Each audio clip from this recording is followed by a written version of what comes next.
Eu vou falar sobre o lançamento do Bambini Piccoli, que é um livro do ano passado, do final do ano passado.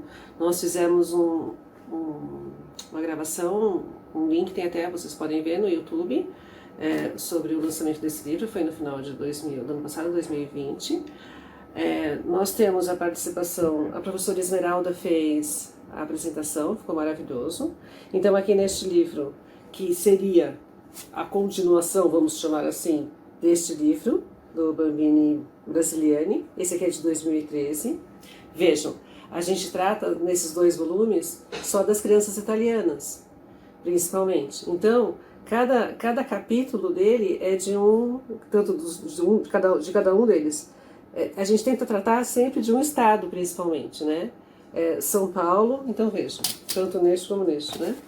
Então aqui a gente tem, neste capítulo, neste livro aqui, a professora Esmeralda fez a apresentação geral. Eu vou falar sempre de São Paulo. A Elaine Maschio, do Paraná, e a Terciane Luquezzi, do Rio Grande do Sul. Neste livro aqui, o André Mota fala dos médicos que trabalhavam nas faculdades de medicina em São Paulo, na faculdade de Pinheiros, né, que é da USP hoje. E a professora Doriana Caroli é uma professora italiana, ela trabalha na Universidade de Bolonha. E ela fala então como que as creches surgiram, como que as mulheres faziam para amamentar e para ter essas crianças trabalharem, ter as crianças e cuidar das crianças. Então esse era o problema. Então como é que elas vão surgindo? Aí eles vão para a França, como é que eles faziam na França, como é que a gente vai fazer na Itália? E aí como que esses italianos chegaram em São Paulo, essas mães chegaram em São Paulo, o que elas faziam com as crianças? Aqui nem pensava, o que é creche? Tem lá um artigo no jornal em São Paulo que diz assim, que os operários aqui são ricos, eles não precisam deixar, a mãe não precisa trabalhar, o marido consegue pagar, não precisa deixar a criança na creche. Para que creche? Essa é a opinião do jornal aqui no Brasil, né? Aqui em São Paulo, pelo menos, ali nessa época.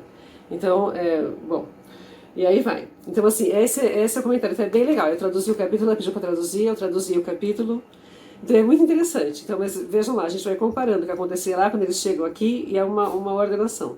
E a Elaine fala umas coisas assim do Paraná, que as crianças, depois que os bebês morriam, eles andavam com a criança morta pela cidade para fazer uma procissão, para daí enterrar.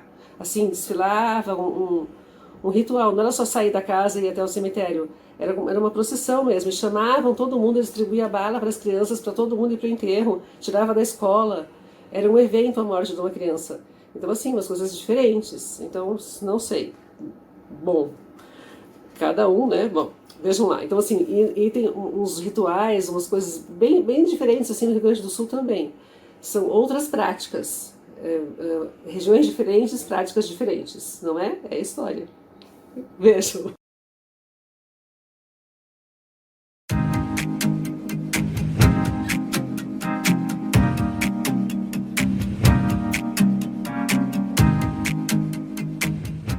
Olá, eu sou Jane Liz Otomar Bueck e é com muita alegria que eu estou aqui hoje para falar do meu livro Educação e Infância na Amazônia Seiscentista, publicado em 2020. Esse livro é fruto da minha pesquisa de mestrado realizada na Universidade do Estado do Pará de 2017 a 2019, sob a orientação da professora Maria Bethânia Barbosa Albuquerque. A pesquisa foi motivada pela pergunta: como ocorriam as práticas educativas envolvendo as crianças na Amazônia seiscentista. E essa pesquisa visou dar visibilidade às crianças desse período histórico que é pouco conhecido, né, a história delas. E para realizar essa pesquisa, eu me baseei principalmente nas crônicas dos padres capuchinhos e jesuítas que viveram na Amazônia nesse período, né, os padres Yves de Vaux e Claude de Beville, que estiveram na Amazônia logo no início da colonização, o padre João Felipe Bettendorf, que esteve na Amazônia na segunda metade, aliás, do século XVII, e o padre Antônio Vieira, que, embora tenha ficado apenas uma década por aqui, deixou muitas cartas das quais foi possível extrair bastante informações. E o livro foi organizado em 3 capítulos. O primeiro capítulo eu intitulei Olhares sobre a Infância da Europa Moderna, a Amazônia Colonial, em que eu procuro fazer um cotejamento do conceito de infância vigente na Europa em comparação com o conceito de infância que cabia na nossa realidade. Então, eu vasculho as fontes procurando entender como os tupinambás e os jesuítas viam a infância.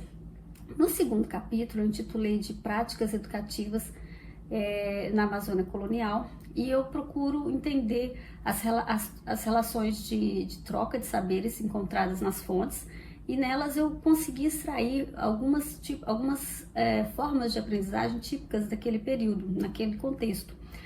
Por exemplo, que a aprendizagem se dava por imitação, pela observação, pela repetição, pela curiosidade, pelo silêncio, características que marcavam as práticas educativas daquele momento. E o terceiro e último capítulo intitulei de Saberes do Cotidiano na Amazônia Colonial, em que eu mapeio os saberes encontrados nessas práticas educativas, destacando principalmente a língua, né, a dança, a música e os jogos e práticas e trabalhos práticos, né?